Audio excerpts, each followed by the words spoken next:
యువతే సమాజానికి వేగుచుక్కలాంటిది. ఏ జాతి పురోభివృద్ధిలోనైనా యువతరం పాత్ర కీలకం.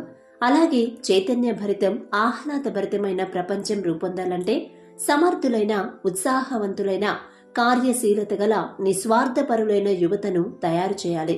యువతే నవజీవన బృందావన నిర్మాత, మానవ కోటి బంగారు భవిష్యత్ నిర్ణేత. నేటి సమాజంలో 1/3 వంతు యువతే ఉంది. సమాజంలో ఉపాధి, ఉద్యోగ అవకాశాలు కుదించుకుపోతున్నాయి. ఉగ్రవాదం, తీవ్రవాదం, అంతర్యుద్ధాలు యువత భవితవ్యంపై తీవ్ర ప్రభావాన్ని కలిగిస్తున్నాయి. పల్లెల నుండి పట్టణాలకు, పట్టణాల నుండి పారిశ్రామిక వాడలకు, దేశాలకు నిరంతరం వలసలు. ఈ మేధో వలసలు అన్ని అవకాశాలు కల్పించలేని ప్రభుత్వాల వైఫల్యాలే కదా. నిరక్షరాస్యత, నాణ్యత లేని చదువులు, దుర్భర జీవన పరిస్థితులు యువతను నిర్వీర్యం చేస్తున్నాయి. ఏటా ప్రపంచవ్యాప్తంగా 1,50,00,000 మంది యువతులు వచ్చి రాని యుక్త వయసులోనే గర్భవతులవుతున్నారని యునిసెఫ్ నివేదిక వెల్లడిస్తోంది. మితిమీరిన యాంత్రీకరణ యువతలో మానవ సంబంధాలను పాడు చేస్తోంది.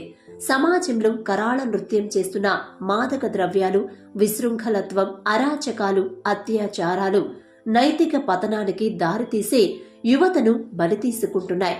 యువతీ యువకుల్లోని ఉత్సాహాన్ని, ఆలోచనను, విజ్ఞానాన్ని రగిలింపజేస్తూ సద్వినియోగం చేసుకోగలిగిన విధానాలే ఏ జాతి సమాజాభివృద్ధికైనా అత్యంత కీలకం. దేశంలోని యువశక్తిని సమర్థవంతంగా వినియోగించుకునే విధానాలు పాలకులు రూపొందించుకుని సమాజ శ్రేయస్సుకు దోహదపడాల్సిన అవసరాన్ని గుర్తించగలిగితే వివేకానందుని సందేశాన్ని సరిగ్గా అర్థం చేసుకున్నట్లే. నేటి మన చర్యల ఫలితమే రేపటి మనం. ఎవరైతే పరుల ఆనందం కోసం జీవిస్తారో వారే సజీవులు. తన గురించి మాత్రమే ఆలోచించేవాడు మామూలు మనిషే. తన వాళ్ల గురించి ఆలోచించేవాడు బాధ్యత గల మనిషే. తన దేశం, సమాజం గురించి ఆలోచించేవాడు గొప్ప మనిషే. ఈ ప్రపంచం, ఈ లోకం గురించి ఆలోచించేవాడు మహాత్ముడు, మహామనిషే. నేడు టీవీ, ఇంటర్నెట్, సామాజిక మాధ్యమాలు మంచికి ఉపయోగపడడం కన్నా చాలా ప్రమాదకరంగా మారిపోయి యువతను వెర్రెక్కిస్తోంది. దేశ సౌభాగ్యానికి యువతే వెన్నెముక. అలాంటి యువత నేడు వ్యసనాలకు బానిసై వీరికి గుండెతో చేవచచ్చి పాలిపోయిన ఏడుపు ముఖాలతో రోగిష్ఠుల్లా కనిపిస్తూ ఇంద్రియాలపై అదుపు తప్పి మనశ్శాంతి కోల్పోయి మందబుద్ధితో వెకిలితనంతో సోమరితనమే రూపమెత్తినట్లు ఉండేవారని యువత అనవచ్చునా? అలాంటి వారి నుండి సమాజం ఏ కొంచెమైనా మంచిని ఆశించవచ్చునా?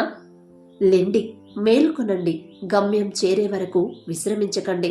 మాతృభూమికి పేరు ప్రఖ్యాతులు సాధించగల యువత తయారు కావాలంటే ఆలోచన శక్తిని, సమస్య పరిష్కార శక్తిని, సానుకూల దృక్పథాన్ని కలిగిస్తూ ఆత్మవిశ్వాసాన్ని పెంపొందిస్తూ నైతిక విలువల్ని పాదుకొల్పే విద్యా విధానం కావాలి.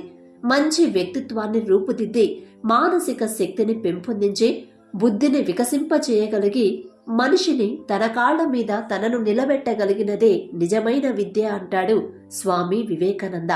ఇనుప కండరాలు, ఉక్కు నరాలు, వజ్ర కఠోరమైన సంకల్ప బలం కలిగిన యువత కావాలి. మహాసముద్రాలనైనా, మహాప్రళయాలకైనా ఎదురీదగల మృత్యువుతోనూ సరాసరి పోరాటానికైనా వెనుకంజ వేయక సంకల్ప బలంతో ముందుకు సాగే యువత కావాలి.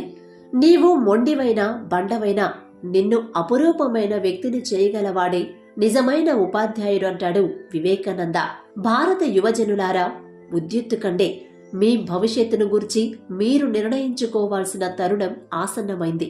భగవంతుడు స్వీకరించేది నీలగి వాడిపోయిన పుష్పాలను కాదు, నవకోమల కుసుమాలనే.